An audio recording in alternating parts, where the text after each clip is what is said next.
ہمارے مسلم نوجوان لڑکے اور ہمارے مسلم نوجوان لڑکیاں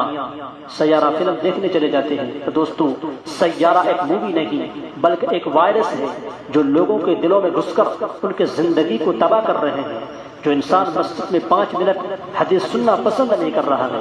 جس انسان کو مسجد میں آنے کے لیے جمعہ کے علاوہ کوئی وقت نہیں مل رہا ہے، اور جس انسان کو ہمارے نبی صلی اللہ علیہ وسلم کی زندگی کے بارے میں نہیں پتا، اور آپ کے نام نہیں پتا، اور آپ دنیا میں کیوں آئے وہ مقصد نہیں پتا، جن کو صحابہ کی قربانی نہیں پتا، جن کو اپنی بزرگوں کی تاریخ جاننے سے کوئی مطلب نہیں۔ آپ دیکھیے بہت سے ایسے گاؤں ہیں، بہت سے ایسے شہر ہیں، بہت سے ایسی جگہ ہیں جہاں آپ دیکھیے گا تو لوگوں کو یہ پتہ نہیں ہوتا ہے کہ ہمارے نبی کون ہے، آپ کے دادا کون ہے،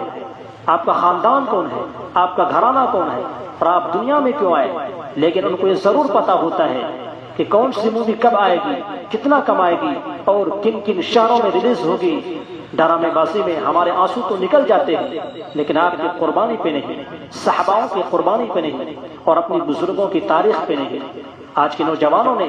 ڈرامے بازی کو زندگی کا ایک حصہ بنا لیا ہے اور اپنے دل و دماغ کو کمزور کر لیا ہے۔ السلام علیکم۔